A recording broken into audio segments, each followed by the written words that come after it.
Okay, we're officially live. So now it's to wait a little bit for some guys to join in.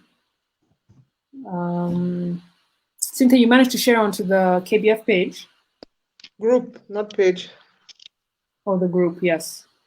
Okay. And it's Kenya Basketball Fraternity and not Kenya Basketball Federation.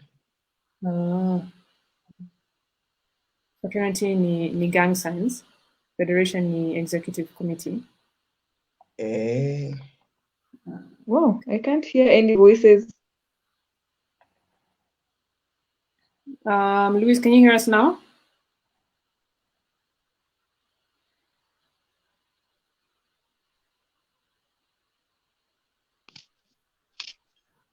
Louise, can you hear us?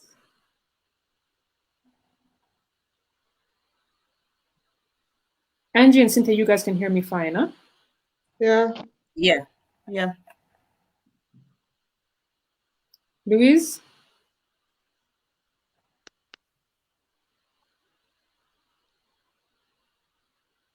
Okay, let me just make sure that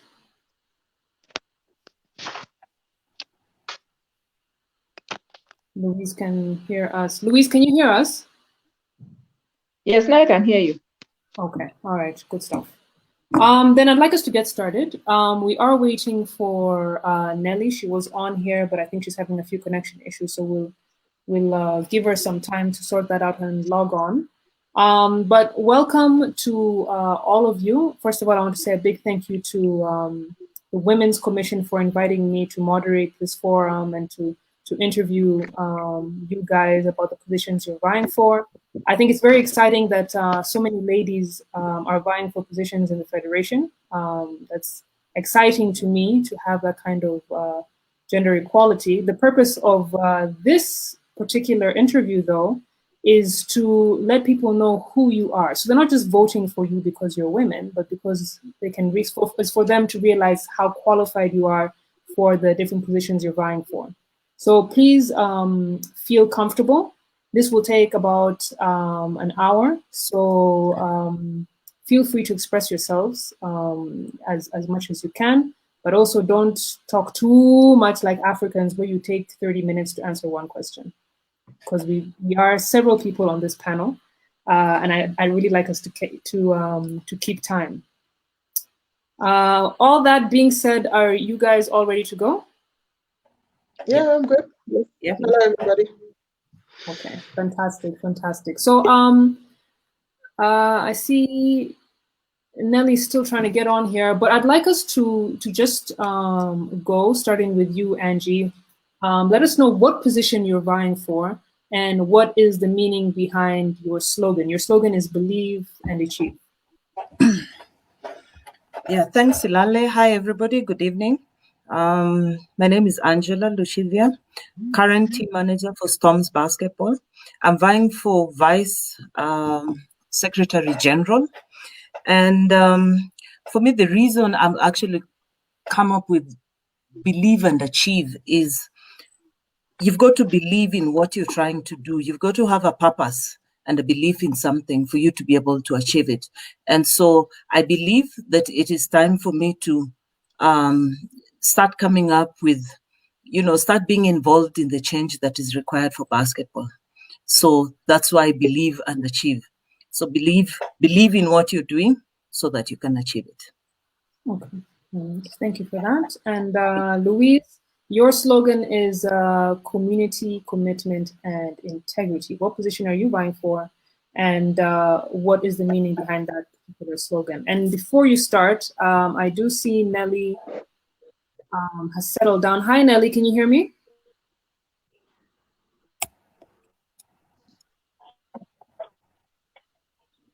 Yes, I can.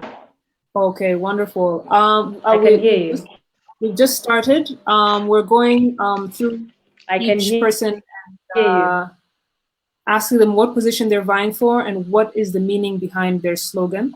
We've just done Angela, and now we're going to do Louise. Louise, as I said, your slogan is community, commitment, integrity. What is the meaning behind that, and what position are you vying for? Hi, good people. So my name is Louise Araka. I'm the current sports coordinator for Equity Bank, former team manager for Equity Hawks. And actually, the purpose of that slogan is community. The community, basketball is like a community. It's like a club where people get to know each other. Many people have formed great friendships and great relations through basketball. So that is why we consider it a community. And commitment is for someone who works in a department called research and does a lot of listening to people and does a lot of reading science. The one thing I know is that there's something called commitment. For you to be able to offer good leadership, you have to have commitment. Commitment to the cause that you believe in, commitment to the cause that an organization believes in, and commitment to the cause that the people believe in. That is the reason for commitment. And my other slogan is integrity. For the position I am vying for, the most important thing that comes to mind is integrity. You cannot become a treasurer without that aspect of integrity. And that brings that wholesome reporting and reporting and analysis based on the integrity that you have. So thank you very much. Okay, thank you. And Cynthia, your slogan is unity of purpose. What position are you vying for, and what's the meaning behind that? Great. Thanks, Silalei. Good evening, everybody. It's nice to be with you this evening, and thank you for joining us, for all those who are with us this evening. My name is Cynthia Mumbo. I'm the founder and CEO of Sports Connect Africa. I have a bit of a sports background, and I'm very passionate about basketball. Unity of purpose for me is, sorry, let me say you asked a question. What position am I vying for? I'm vying for president of Kenya Basketball Federation. And I'm happy to represent all these women here this evening. Unity of purpose for me is wholesome. It's bringing everybody together. I think one of the things that we've missed, and one of the things that I've seen that we have, a challenge around is a shared vision. And so, it doesn't matter how much we all want something, if we're not all going towards the same direction and we're all not working together, then, well, it's very impossible for us to achieve it. So my hope and my prayer and my vision is bringing people together, being inclusive. And so unity of purpose is that slogan that drives that vision. Okay, great. Now we can still stay with you, Cynthia. I'm so excited to hear that you're vying for the president of the Kenya Basketball Federation. I think you would be making history not just in Kenya but pretty much across the continent. I want to ask all of you, what would be your first course of action if you're successful in getting the role? And we can start with you, Cynthia. First course of action for me, I believe, is to bring everybody into a room, and everybody here, I mean the internal stakeholders. I believe we need to sit in a room with players. We need to sit in a room with the current office or those who will be elected. We need to sit in a room with the greater basketball community and just really iron out, where do we want to go? Let's listen to people. Because a lot of what we're hearing is from us, but from different quarters. It's not really directed towards the office, it's everywhere. But wherever it is, it's still very important towards, taking us towards this vision that I've been, I was talking about. We're very fragmented in basketball.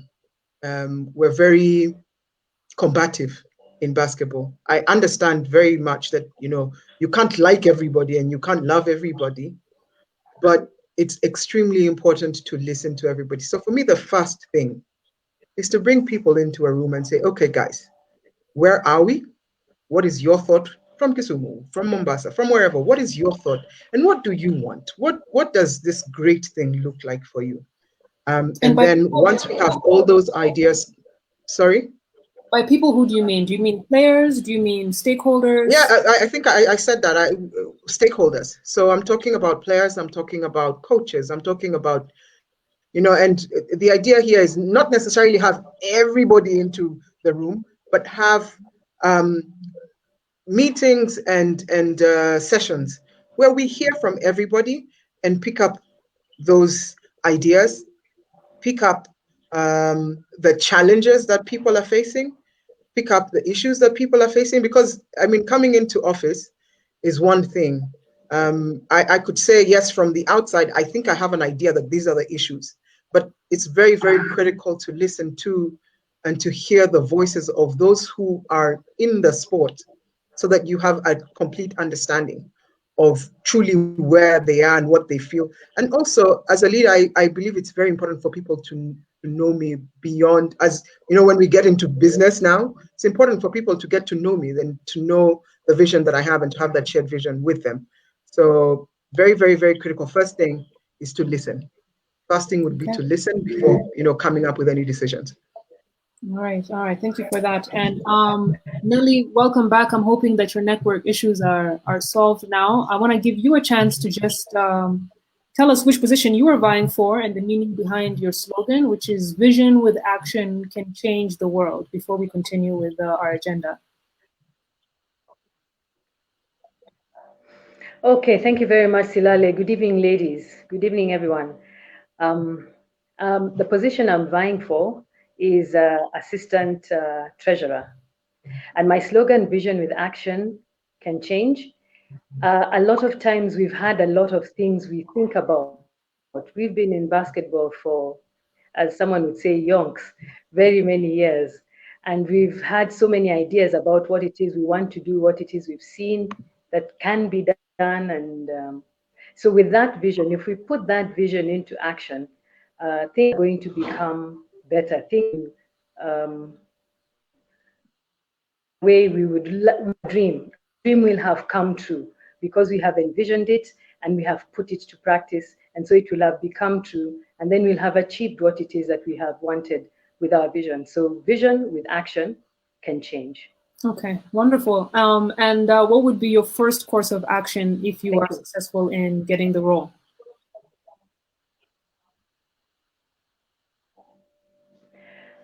First course of action would try to work on accountability. Accountability is very, very important. We find so many people questioning so many things that are going on. So accountability will be very important. We've even seen that in the American elections.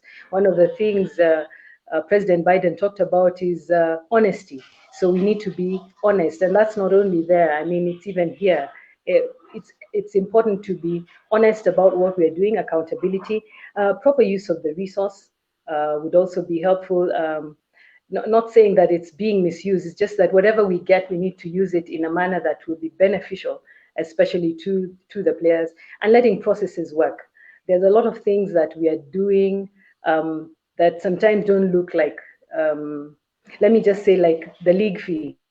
Everybody knows that they should be paying the league fee to the bank, but some people don't want to do so. If we make it legal and make sure everybody must pay league fee to the bank, that's for an example. Things like league fee, monies that are used to be, when they go in, they come out to where they are, where they're supposed to be, from the bank to provider, and things like that, just to cause accountability, especially in the area of finance. Okay, all right. Louise, you're vying for the similar role. What is the first course of action for you if you are indeed successful?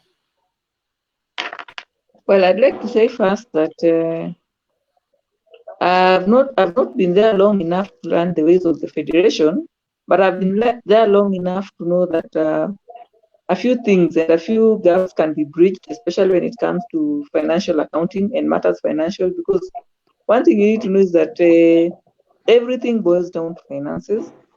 And I'd say the first step is about to learn the ways of the federation. And I'd say if there's no finance committee, that would be one of the biggest steps to be able to start working. Having a financial committee that can be able to sit down and say we have to start from the beginning, and that means budgeting.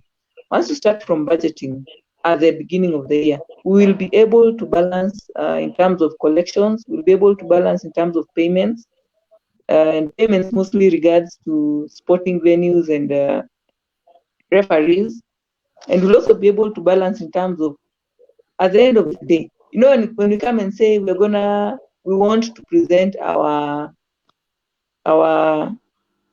books of our report books, if you do not begin from day one having the correct reports, you're not going to make it at the end of the year. So that is the first thing I would do. Work with the current treasurer or whoever is the treasurer to be able to see whether we can form a finance committee who involves people around the federation and who involves people who understand what we need to have. Then now from there, we can be able to set up a budgeting line and set up our spending line so that we may be able to spend the money or what we earn correctly, and we may be able to also account for the monies that we get, the monies that we intend, or also project, not even account, but also project the monies that we need in the federation so that we don't have issues of having a national team having to go out and we do not have financing. But if we project, these are the things that are going to happen in this year. Who are we going to seek so that they can be able to assist us filling this gap? And that can only be done if we have correct reporting, if we have correct books of finance. So what I'm saying is that I'm not sure whether we have the correct books of finance because I've not learned the ways of the federation, but that is my first step, learning how they operate and seeing how I will work with the incumbent treasurer on how we can be able to move forward and create a committee if there's none. Yeah. Okay, thank you for that, Louise. Angie, what would your first course of action be?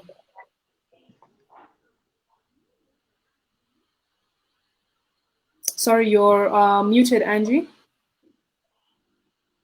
Sorry, yeah. For me, my first course of action would actually be to start creating a database of everything basketball, because I believe with any planning to happen, we first have to have information. In this case, I'm not saying there's not, I just feel there's not much information out there. So the database needs to include, everything from players, coaches, referees, infrastructure that we have across the country. And for the reason I'm saying this is because I feel that we need to know where we are so that we plan for what we need to be able to do going to the future, and to be able to understand what are the requirements and what are the gaps. So first things for me is a database for everything basketball. Okay. All right. Now, for Angie, Nelly, and Louise particularly, you guys have presented very good ideas for your first courses of action. Now, why did all three of you have gone for the junior role or the assistant secretary general, assistant treasurer? Why didn't you go for the larger roles? Let's start with you, Angie. For me, in all honesty, first of all, since I have been in basketball for many years, but sometimes there's the nitty-gritties that you need to understand of not just within the country, but regionally and Africa-wise. I feel I need to learn, and I need to learn the operational side of the federation, and hence why I would like to go for a junior role to learn first before stepping into bigger shoes. Now that I'm scared of stepping into big shoes, I would be courageous enough, but I need to understand. I've not been within the federation operations, so I need to understand and I need to learn first. Okay. Yep. Okay. Nelly, do you share the same sentiments, or do you have anything to add to that? She has taken the words out of my mouth. It's important to learn the ropes. You can't just come and take over a lot of the things that have been done in a certain way. It's important to learn what is important in the particular office. From outside, we see things differently. We see that, they're not doing this, they're not doing that, but we don't know how it is on the inside. What is it that they're struggling with on the inside that is making things happen in the way that they're happening? Why are the funds not coming, or why are like what Luis said, how come this and that happened? It is important to know why decisions are made in the way they are made, and the processes that are happening in the federation as a whole. We have been working with the commission, but in a different way, not at large. This is a big field, and you don't want to make a mistake. You want to get it right, and the best way to get it right is to learn. Just take yourself there as though you don't know anything and start from the word go and see what it is that is being done. If there are things you need to learn, if there are things that you need to pick up here and there, if there are people you need to work with, you need to know who to deal with in such kind of situations so that you know how to build up the federation and make it what your dream was. As I told you, my vision, what the dream was, but you working with other people together to make it one. Okay.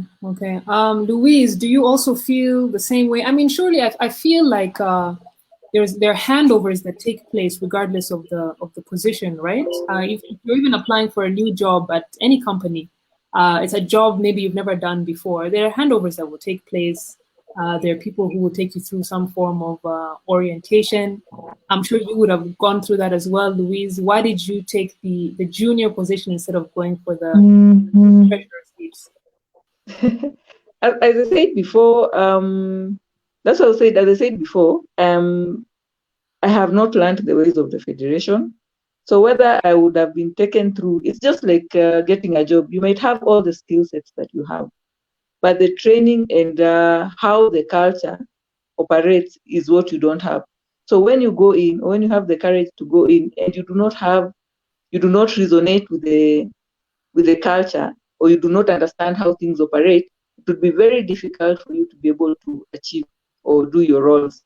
But once you get in and you start learning, you have your skill set that you're bringing in, but you are still learning from someone who is able to tell you this is what happens, A, B, C, D. So once you learn that, you'd be confident enough that the next time you can be able to go for the higher position. And again, the other thing is, once you get into a position, there are no chances of making mistakes. When you get into a junior role, it is okay, you can make a mistake, but you make a mistake while learning. When you're put at a higher pedestal, you might make mistakes, and those mistakes might come to haunt you. So that's even the reason why everybody does the same courses. For instance, a pilot. You're a pilot, but once you go to fly the plane, you have to start as a co-pilot.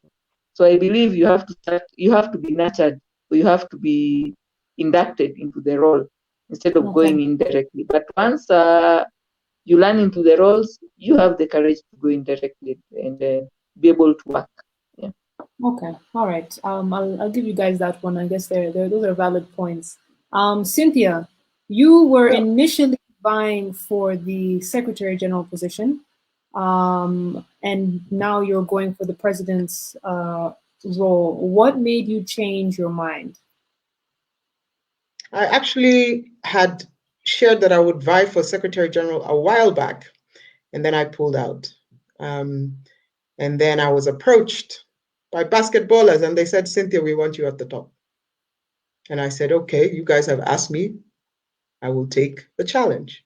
And so here I am taking the challenge because, well, the basketball fraternity has said they want something new, they want something different, they want something that has a little bit of different experience. And I have offered myself to that position because people have asked me to. And I think now is the time for me to do that. So you feel you have a greater impact in the basketball space in Kenya if you're in the president's position as opposed to the Secretary General? I believe I would make a difference in both, but I've taken on a very huge challenge. It's huge. It's no joke.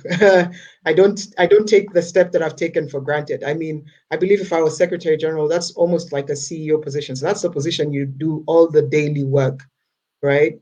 The chairman's role is really to guide and strategy and to help move the federation forward, both locally and internationally. And I think because of the experience I've had, whether through KBF itself, when I was volunteering, or through my business, or through my corporate experience, I think I'd be able to open up those networks and open up and bring in, strategic vision that can be able to move us forward. Okay. Yes, indeed, you have definitely made a very bold decision in running for the president's seat. And do you have any concerns, like Angie, Nelly, and Louise have expressed, coming into, as opposed to coming into a senior role, you want to come into a junior role, learn the ropes, and then ease your way up. You don't seem to have that kind of concern. So what gives you that level of confidence? I'm a certified FIBA Academy manager, so I'm certified to run federations. Yes. I am certified to run federations. I am certified by FIBA. So nothing, I believe, and many of us here have worked before, I believe in taking on challenges. And I've worked with KBF before, so I've had a little bit of experience. I do understand how the system works. It's not going to be easy. Let's not lie to ourselves. And truly, the change will never happen overnight. I mean, there's so much work to be done. There's so much research, like Louise says. There's so much understanding to be had. There are so many bridges that need to be, built. BBIs, as we say. There are so many BBIs that need to be built. And it requires a lot of understanding. But a lot of honesty as well within ourselves, because I think sometimes we're not honest with ourselves. It's important that we just come out and say, okay, guys, these are the issues, and this is what we need to do. And I think that requires somebody who's willing to take that bold step. Okay, all right. Now, I think this my question to Silalei, you specifically. Yeah. Oh, you have something to add to that, Angie? Yes, actually, I just want to make a clarification. For me, it's not really that I'm scared of taking the bold step. It's more strategic. It's a strategic move for me. And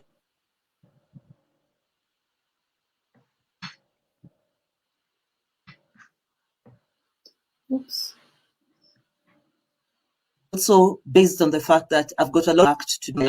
I've got a lot of balancing to do with my life, both in corporate circles, family, and what. So it's more strategic rather than having fear. Okay. I know you, Angie. I know it's not fear. I think anyone who has seen Angie play on the basketball It's definitely not fear. It's more fear is not in her nature. That's why I said it's a step. Yes, it's a step. It's a step towards the big shoe. But while balancing all of these balls you've just got to make sure you don't drop a ball. And especially for me, I know when I'm committed to something, I get committed 100%. So I don't want a situation where, and I'm not saying as a vice, it doesn't mean that I'm not going to be 100% committed, but I just don't feel it is the right time for me to take 100% ownership of something before I have made some adjustments in my life. Okay. Thank you for that clarification, Angie. Thank you for that. Now, we it's easy for us to be strong on paper and to give excellent campaign speeches, etc., etc. But I feel that the strength comes in execution. Now, I think since we're still on you, Angie, I'm going to ask. I'll address this question to Angie and you, Cynthia, as well. I think we lost Angie, so we can start with you, Cynthia. Can you give us an example of when you laid out a plan and successfully executed it in the basketball space? Junior NBA, 2 seasons. We filled stadiums with 2,000 kids. We mobilized 2,000 kids. We managed a league of 450 kids for 2 seasons. That for me is one of the proudest moments of my life, if you ask me. Running Supersport with zero resources. I remember I used to walk from my mom's house, and this is something that not many people know. I used to walk from my mom's house to Supersport office. Guys used to leave me at the stadium when everyone leaves because I had to be the last person to leave.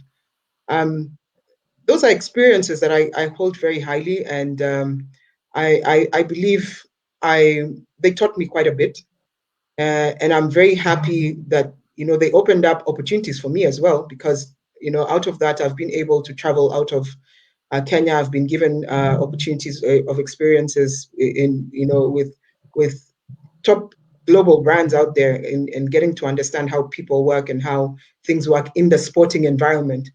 And I'm very happy to bring back that home. I'm very passionate. We have potential, guys. We have potential.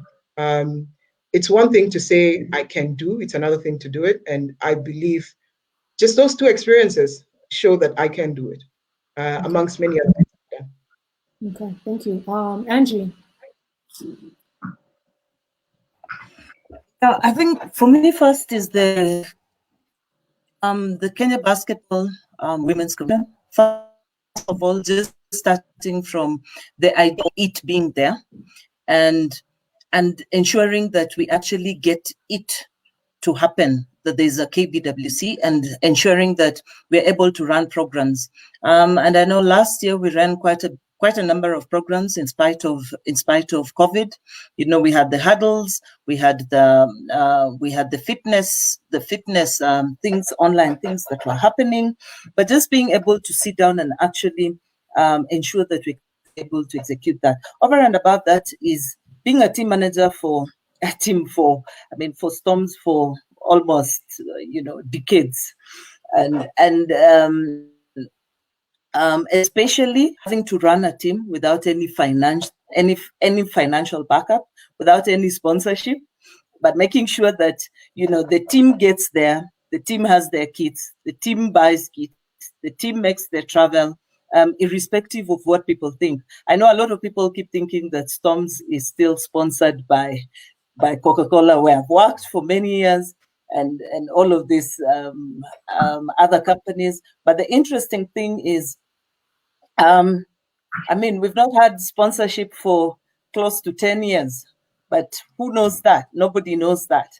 It's just that managing and putting the players' welfare first, planning, ensuring that you can be able to really think through and understand what kind of things, what needs to happen for the team to actually participate in the league. It's not an easy thing. Over and above that is actually some work I've also been doing quite a bit with football right now. And I have a youth, together with my husband, we run a youth football team from Kakamega. Again, no funding, but the team is coming up, plays in the Division 1, played in the NSL last year. We're totally committed to supporting those young boys. And now we have started girls, ensuring that they get their playing equipment, ensuring that academically they're also performing quite well. And over and above that is we're now beginning to see how we can be able to transfer some of the boys out of the country. We at least have one who's now going to New York. We're getting a few more who are going to Spain. We've been able to organize camps in Kenya in 2019.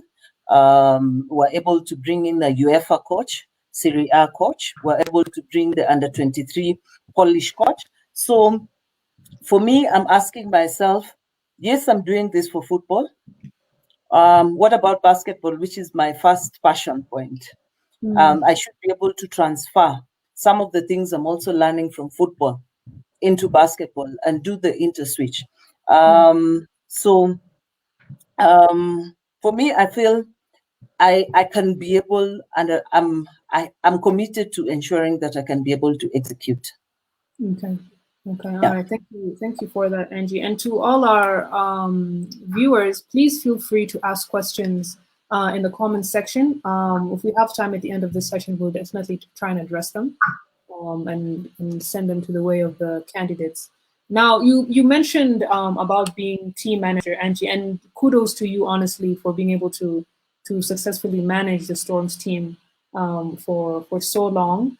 A lot of, rather, Nelly and Louise, both of you have been team managers. You're currently team managers.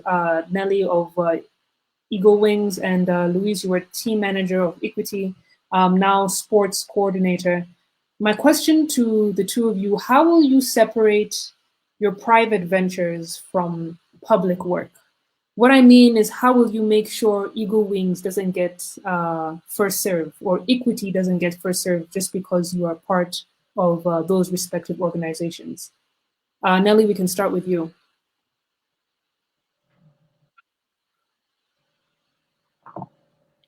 Eagle Wings has been in existence for almost 13 years.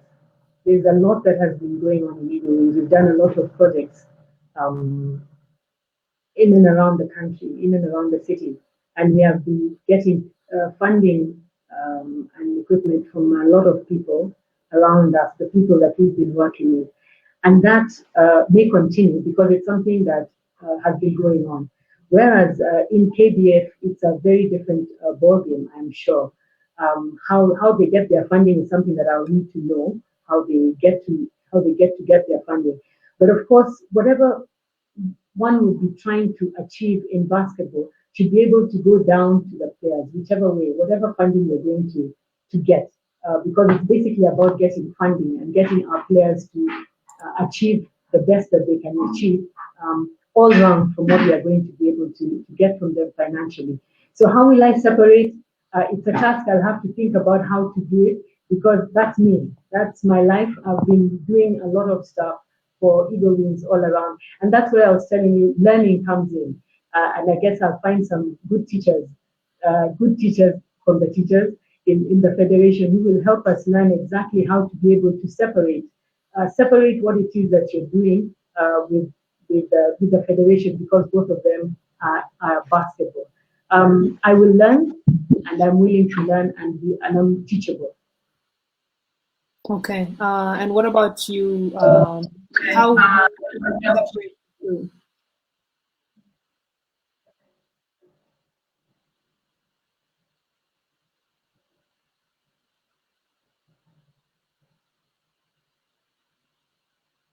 It seems that we have lost Louise. So I'll throw this at you, Angie. Then, since you said you are currently team manager of Storms, and you listed all those other roles as well. How will you separate your private ventures from the public work and the responsibility of being Assistant Secretary General?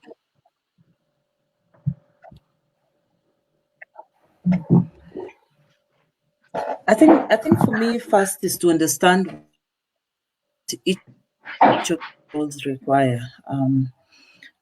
Firstly, is to say when I'm serving as Vice Secretary of the Federation, is to put in mind that at that point in time, I am the SG. It does not matter whether my team, I'm representing a team or not.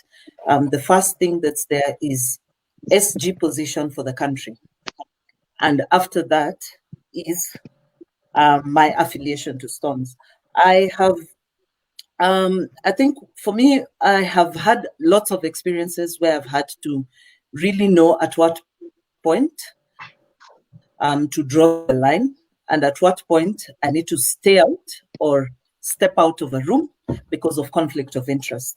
And that is where I think integrity comes in very, very, very highly, because you've got to know that at this point in time, I'm representing country and not my team, and the country comes first. So for me, I do not see that coming as a problem because I've had to deal with it in many different ways, in my corporate life and also just in basketball also. Okay. I see Louise is back. Louise, I hope you can hear me okay. Giving you the chance to answer that question, how will you separate your private ventures from public work? Okay. Sorry about that. I went offline. What I can say is, and I keep saying, and maybe to correct you, currently I'm not the team manager for Equity Hawks. I represent actually the bank and a couple of sports that include soccer, all the other sports, soccer and volleyball and tennis, swimming, the whole lot of work. But what I'm saying is this: And even initially, my initial point of running, and when I'm asked, I usually say, I am Louise, I am not Equity. So at this moment, as being in the federation, it means I am representing myself as Louise, who has interest in basketball and changing or supporting how basketball can be run based on my skills that I have gained. I am not going to represent it as an Equity Bank representative. So those two entities are my personal branding and the Equity Bank branding are totally separate things. So that is the first thing you need to know. That is the separation of the role. Secondly, it's just about the balance and commitment. That if the skills that I have, I'll be able I'll be able to use them for the betterment of the federation. So I think that's basically it. However, it does not mean that all the 60 teams that we have in our league are not going to be taken care of. It means I have to listen to each and everyone. Sorry. For instance, right now, if I am talking to a team manager right now, they all have their needs and they're saying, we want you to be able to do this and this and this. So what happens is, I'm not going to represent myself as Louise, but I'm going to represent myself as the 60 teams that are in the federation, both in the Premier, Division 1 and the Division 2. Yeah. Okay. Silalei, may I chime in?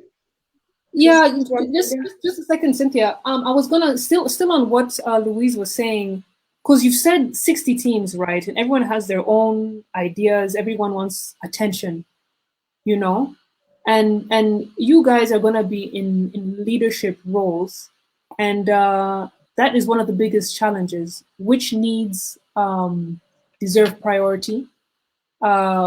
Which complaints should you attend to, which needs should you attend to, which ones should you put aside? Because I mean, you simply have to take a nice stroll on the fraternity page for our Kenyan Basketball Federation, and you'll see that everyone has something to say, you know. And while it is easier said than done, that, you know, there's 60 teams and you'll manage all of them, it's an extremely difficult task. It's emotionally draining. You cannot take things personally. You cannot see it as an attack on yourself. You have to realize that you're representing something bigger. And so I don't know if this is in line with what you were going to bring up, Cynthia, but I'm curious to know how you would feel you will handle that. How do you prioritize? First, I'd just like to, bring up a point in the previous post. I'm no longer handling Vikapu, so a lot of guys, I need to clarify that. I've had Vikapu Elite Basketball Academy, and that has been taken up by Zeddy and Grace, and they own that fully, and I'm very proud that they own that now. So Sports Connect Africa does not have any basketball program going on currently. And I think it's very critical that everybody gets to hear that, so that we not have a question of, you're running ABCD, you have a company, and what happens with conflict of interest. If there is a matter of conflict of interest, I'm very, very clear, like Angie, like Louise, like Nelly. Let's bring it out to the open and say, hey guys, I cannot touch this because of 1, 2, 3, 4, 5. Very important. Beyond that, just repeat the question that you asked. I was asking how, Louise mentioned that you have a situation where you have to attend to the needs of very many teams. We're talking 60 teams total in the league. How do you, as leaders in the federation, how do you know which needs to address, which needs to prioritize, which voices to kind of cancel out, and how to pick and choose what would be beneficial to the league? First of all, we are not just representing the league. We're representing the league. We're representing the regions and the counties. We're representing communities. We're representing players as individuals. We're representing potential partners and partners. There's a whole stakeholder group that we're looking at. So for me, going back to that question you asked, what are you going to do first? Stakeholder management is very important. I think it's very critical for us to put, a map around who are our stakeholders, what are their needs, who, when you've done the stakeholder map diagram, you need to know who's where. And then again, with sports, we also need to understand that sports doesn't stop. We have our national team engagement. We have our league that needs to go on. I think it will be very critical to make sure that the committees work, right?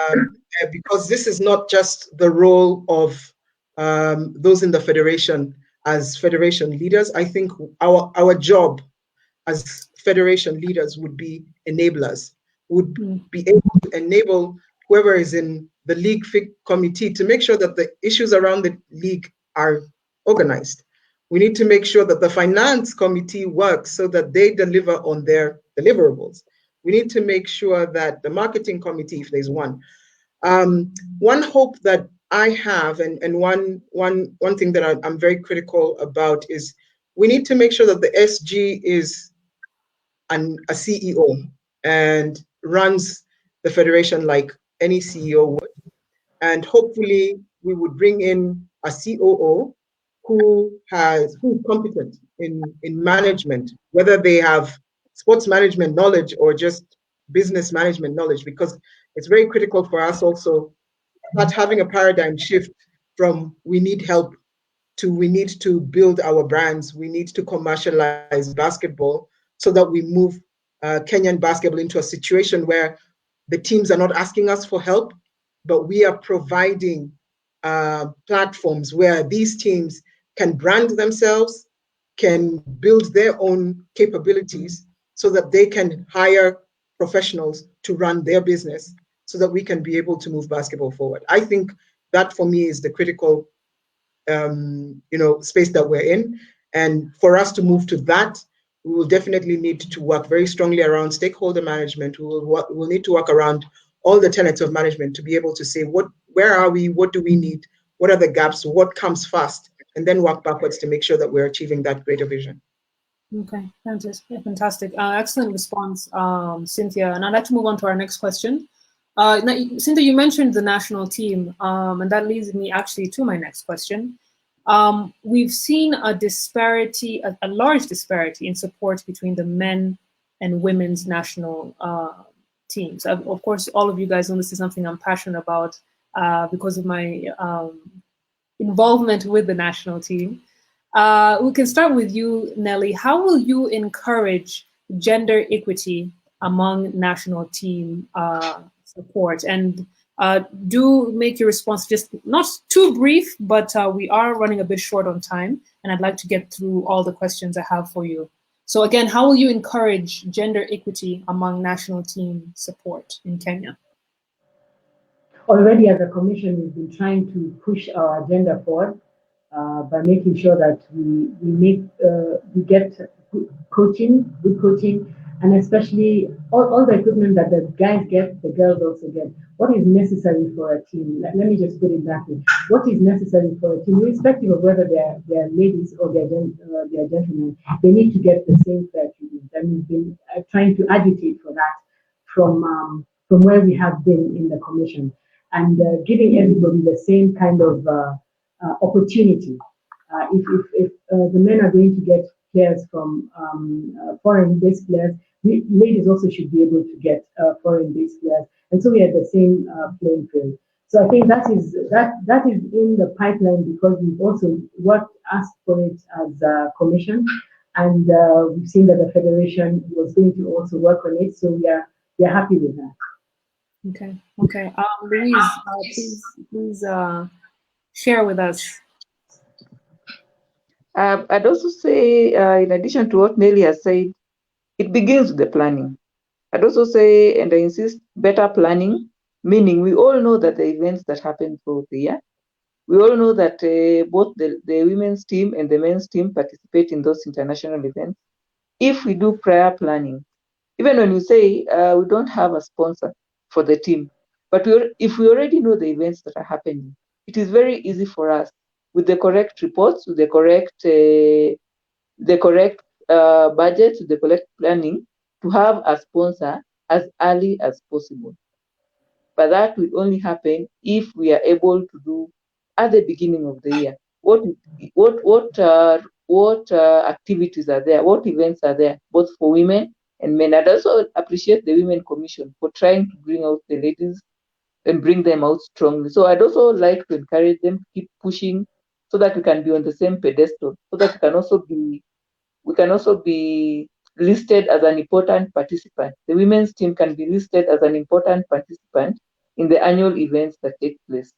When we start from there, then we are able to be fit in and not push ourselves to fit in, but we are able to anticipate what is going to happen and what we need. Yeah. But you know, we have had a situation where, I mean, women regularly in the past have qualified for big time tournaments, even before the men did. But we still haven't been able to get the support that we've seen the current men's national team. And by the way, I'm very excited about the support that they've been getting. And it's showing in their performance in these international tournaments. But even with presenting and planning, we've not seen gender equity among national teams. So Cynthia, what else can you add to what Louise and Nelly have shared? I agree with both of them. Planning is critical, but the buck stops with those of us who are going to make the decision. So if we're in office and we're speaking about it today and we make a commitment, then we keep that commitment. And so my commitment is to make sure that women receive just as much as the men, and not equality, but equity. You know, I like that you said equity, and not necessarily equality. So we must be able to raise the standards for what the women receive and maintain the standards for what the men receive. I think it's critical that our players, who are the most valuable stakeholders in the game, are appreciated, and they are appreciated for what it is that they do, which is carrying the beautiful flag of this country, and representing the people of this country. As heavily as we push the brand that is the men's team, I believe it's also important that we will have to push the brand that is the women's team. And that really isn't too difficult to do. It's really just understanding what communication platforms we have and building our stars, whether it's the women or the men, but making sure that everybody receives equitable resources to ensure that they're out there. Okay. Angie, anything else to add?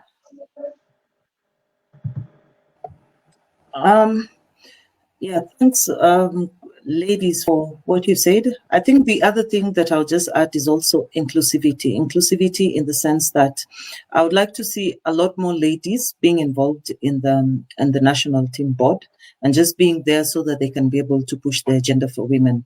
Over and above that is something that we started with the Women's Commission, the current Women's Commission, but I hope it can continue with the Women's Commission also taking a step up and standing up to ensure that the ladies, that they're pushing for the agenda for the ladies. And not to say that they should not push the agenda for the men, but just to ensure that, you know, they're holding the office, both the federation and the board accountable for the ladies also. Yes. Okay. Yeah. All right. Now, Cynthia, you were previously on the KBF committee in charge of marketing. Am I correct? Right. Looking back at your term, what maybe shortcomings or regrets do you have when you were performing your duties in that role? Things that you think you could have done differently and that you will do differently, you know, assuming that you do get the role of chairman? Marketing requires resources, and sometimes resources is not people. So, I mean, it's not money, it's people. So if you're in the marketing committee and you called for a meeting and guys don't turn up, you can't work on your own. I regret that. I wish that we could have been more committed as a team to be able to deliver on what we said we would deliver. Guys didn't turn up. In my second term, in my first experience, I was in the executive committee as a co-opted member managing marketing. And within that role, we did have SuperSport come in. We did have Menengai and Cabras Sugar come in, and I'm very proud of those achievements. That was what, 10 years ago? Over those last 10 years, I have learned quite a bit. I have put in a lot more in terms of just personal knowledge.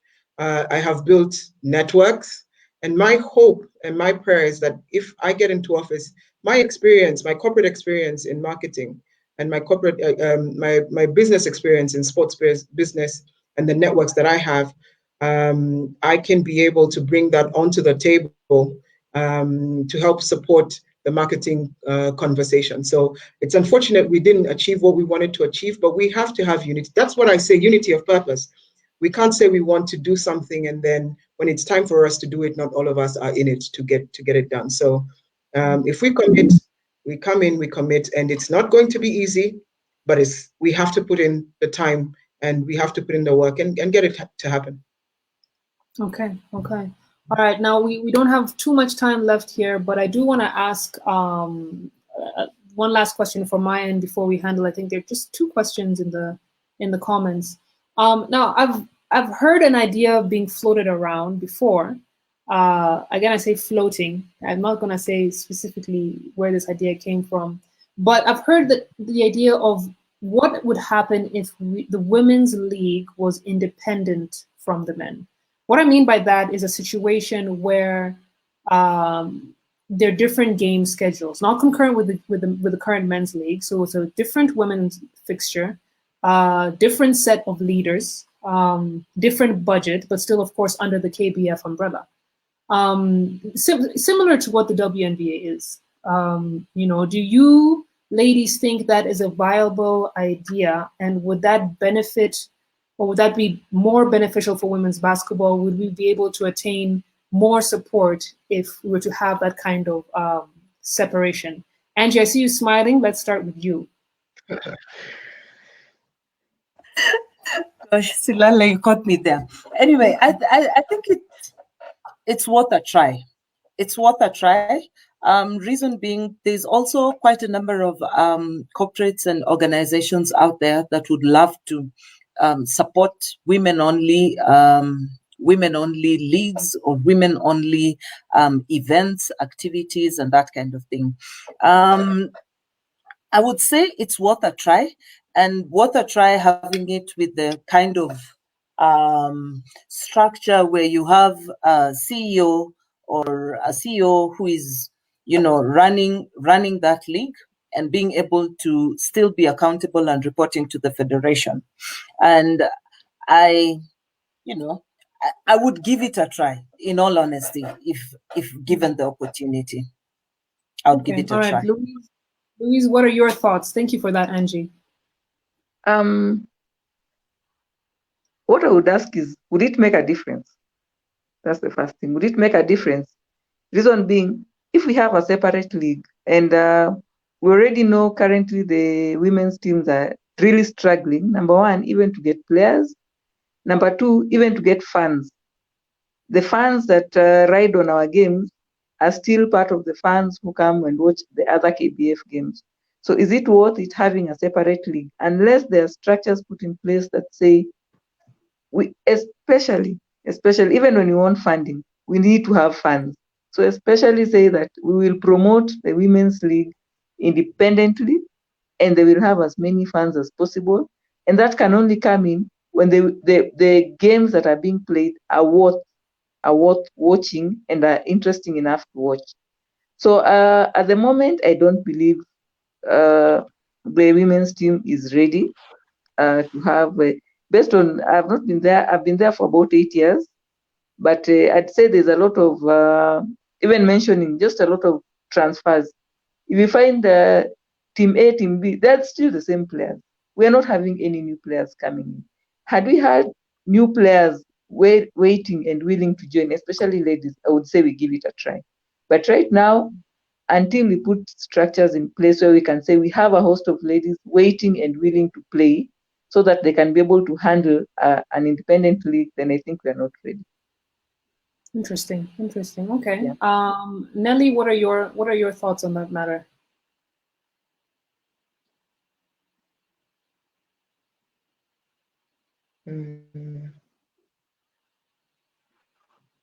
I'm Yes. sorry. I like what is being said. One major thing is structures. If we have the structures set in place, I think that would really be a wonderful idea. I think, as Andy said, if we tried it out, it would now make the ladies more prominent. It would make the ladies feel that they are also, they can develop their game because people are concentrating on them. They will have a time where the concentration of the game is on them, everything will be on them, and it will help them. Because what is a women's league would just make things better for them. You see, you find other people will be able to go and play in other countries perhaps, because the league will be shorter. It may be 3 or 4 months, and they might be able to go and play in Tanzania, they might be able to go and play in Mali, they might be able to go and play in Rwanda, and have more experience, and thereby making the women become better at what they're doing because they're experiencing much more than what there is in Kenya. It will also make people think how to, the teams have to be there and your team has to be good. So you work at making your team good enough for people to come and watch because that is what will be there at the time. And if people like basketball, they will come and watch. They will come and watch. People are going to watch children's games. People are going to watch school games. People will come to watch. People like basketball. And if we make it interesting, it's up to us to make it what we want it to be.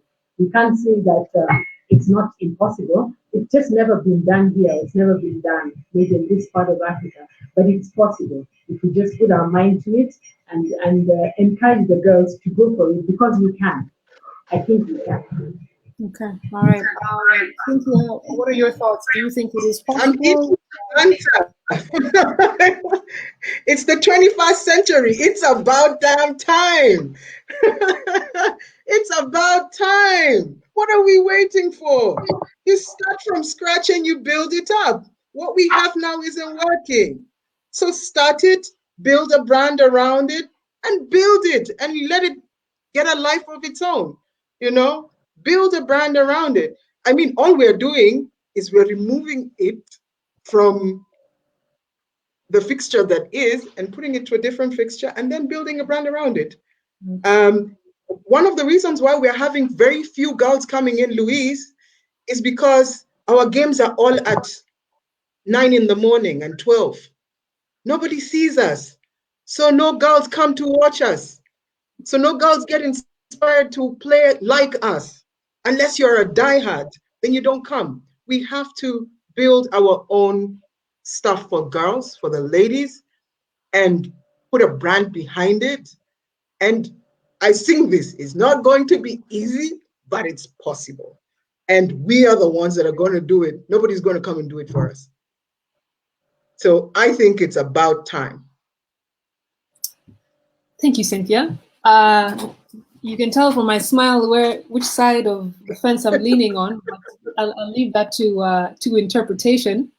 Now, unfortunately, an hour is up. I do want to take just about 2 questions here from the comments. We have Nyongesa asking, do you think the current KBF constitution is capable and able to align your manifestos alongside it? Or do you think something needs to be done on it first? Basically, he's asking if the constitution can be changed. Is it possible? I think, can I go? Because I'm usually very passionate about the Constitution. Yeah. I think I'm one of the people who's never stopped talking about the Constitution, what is in that Constitution, because I read, I've read a lot about it, and I was in the group some years ago that insisted it has just Kenyan Constitution.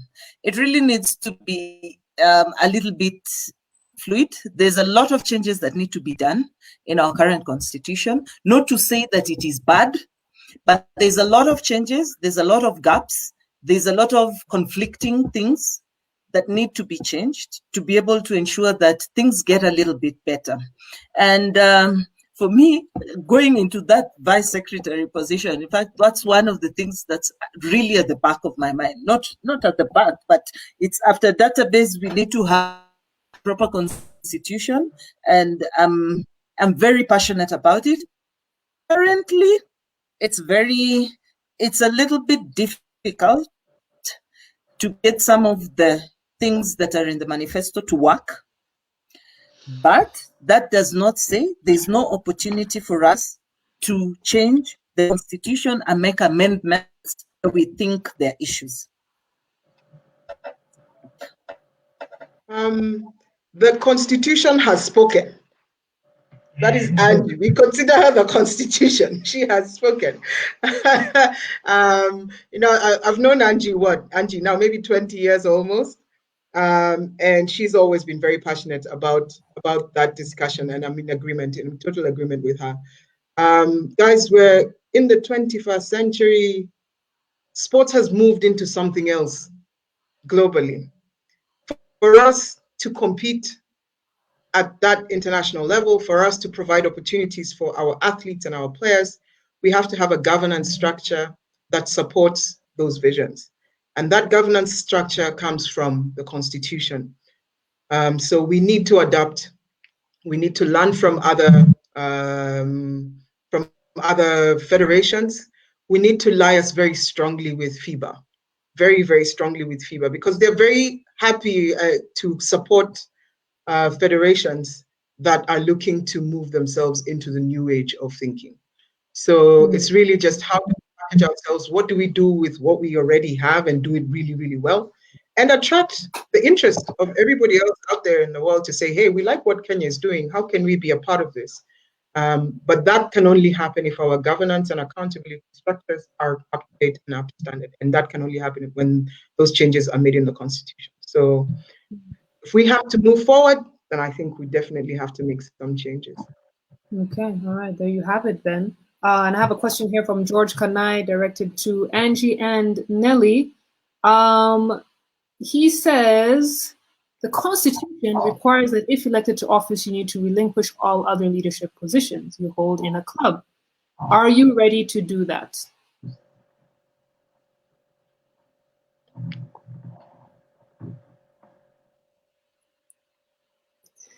We can start with you, Nelly. First of all, is that a fact? Like, if you are successful and get the roles you're vying for, does that mean you have to relinquish leadership positions that you have in a club participating in the league? I think Madam Constitution can answer that, but let Madam Constitution answer that first, if it's in the Constitution. If it's written that way, I know it means other places that if you're in other positions, but let Madam Constitution remind us. Yes, I think it's in one of the articles. It just says you need to relinquish other positions that you're holding. I think it's at club and at other levels. I'll need to counter check what article it is. And for me, I would be ready to do that if that is what is required. However, I have seen it working in other places and in other, in other sports. Example, even just being football, where the president of Kariobangi Sharks, the president of the federation is also the president and he's the owner of Kariobangi Sharks. Sometimes I have believed that we need to have, the pain that is felt by players and clubs has to come from somebody experiencing it. Sometimes you tend to detach yourself too much if you're not feeling it and experience what the other people are feeling and experiencing. Not to say I would go against the Constitution at this point in time, but if that is what is required, well, then that's how it has to go. And at this point in time, I would also like to say that, however, it would be very difficult for me to sell my club unless I get an owner, somebody else would like to buy it, but I would relinquish the team manager position to somebody else to manage the day-to-day affairs of the club. Yeah. Thanks, Andy, for that clarification. One must follow what one is required to do. People don't sit in the same position for life. You know, we need to move on, and perhaps as Angie has said, my team, Eagle Wings is my team. We built it from scratch. It will be very painful. I'll have big tears, but if that is what needs to be done, we can get a new team manager. But what Angie has said has made me actually think about something. We this is just for all of us who are listening. We need to be able to make our teams sellable. You see, like now I can't sell my team, and I would like to drop it because I want to do get into this position, but nobody would buy it, as Andy said. So those are things we need to look at. How do we make our teams sellable to whoever would want to sell it? Maybe to a company, to us, to whoever may want to sell it, a sponsor, a billionaire somewhere. And those are the things that are going to help basketball progress. If we are able to sell the team, look at what happened to Chelsea when they were sold. It just changed things. So it's possible if we sell the teams from what they are, they're going to be something different because perhaps owners have other ideas and they have other things that they can give the team. So that's a challenge I'm throwing back to all the viewers, all the people in the basketball field. We need to make our teams sellable. Okay. Now, as I said, our time is just about up. But you guys, during the talk about the Constitution, you made me remember a question that I was dying to ask, and it's a bit of a controversial question. But I think Cynthia, you can handle it, especially someone who's vying for the chair lady. Let me say that position. Now, the voting process, a lot of people have questions about this. I remember when I even came back from the States, I was confused about how someone can vote. Like, why can't I, as a player, vote? Now, considering most of the delegates who can vote are teachers, furthermore, are in locations that are not easily accessible, meaning they're outside of Nairobi. Is the voting system for the positions that all of you are vying for, is that voting system truly fair? Or is that something that needs to change? I will say honestly, it needs to change, but it doesn't need to represent Nairobi only. Doesn't need to represent Nairobi only. It needs to be representative. Let's be fair. But if you're coming as Kenya Basketball Federation, you're not coming as Nairobi Basketball Federation. I think Ronnie would be very happy to have Nairobi Basketball Federation going on. But we need a system where those who are active are the ones who have the right to vote.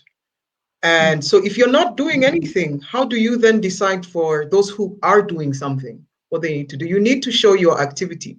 For me, a minute showing that there was an election in your county, in your constituency, is not proof that you have basketball in your constituency. Show us activities, show us what you're doing, and then you have the right. The other thing is, I mean, I'm running for president. I don't know, barely. I don't know who's voting. Are we working in a fair environment? I don't know. I hear that the list has been sent out, but I'm running and I'm not getting any information from those who I believe should be impartial in this particular time. That I'm not getting any information. Yeah. So should I go out and ask? Will they say, "Oh, it is your business to ask"? Or because I have already shown my interest in running, then it is their responsibility to make sure that I have the information. If I was in that position, I would make sure that everybody has all the information that is required as stipulated in the Constitution. As stipulated in the Constitution. So it's a tough one. If it's teachers who are playing basketball, then they're the ones who are running basketball, then that's what it is. But is it just teachers? I don't think so. There's so much more. So we need to show love for this game. If we have to grow basketball in Kenya, not just outside, then we have to be inclusive. And that inclusivity has to show on the ballot. Wonderful. I- Thank you so I- much I for your think, response. Yes, Angie. Silalei, just to add on to that, I think there's a lot around the voting structure that needs to happen, and this should also include, for example, anybody who's running for office, because it does not make sense if, for example, let me use a practical example. If Cynthia or Louise, they're not affiliated to a team, and this is where it becomes very tricky about separating, because they're not affiliated to a team, they're not team managers of any team, which means they cannot even vote for themselves. So they practically, so there's a lot. That's why I said the constitution, there's quite a bit of gaps that need to actually be changed. And that is one of them, because if I was an incumbent, I can vote for myself. But if somebody else is sitting, is coming from out there, who is not a team manager, is not a branch official, they definitely cannot vote for themselves unless they make themselves a delegate of one of those. So there's a big opportunity around there, just the same way there's a big opportunity in many parts of the constitution that are conflicting. Yes. Okay. All right. That's a rabbit trail that we can go down for the next 2 hours. So I think I'll end this conversation on that note. Both Angie and Cynthia, you answered that very well, and I hope that if you are successful, all four of you, in your positions, that these are issues that you will handle. I hope that you'll remember this conversation. I hope that you will implement what you promised to do. But thank you so much for your time. I really appreciate it. I know you're both busy. All of you guys look really tired, so I know you're putting in good work. I know you're campaigning very hard. So congratulations to all of you. Again, thank you for your time. Please try and go to sleep, get some rest, and we wish you all the best this coming weekend during the voting process. Thank you, Silalei, and thank you, everybody. Thank We you for appreciate having you. us. And those who are voting, vote for Cynthia. Thank you. Thank you. Thank you. Vote for women power.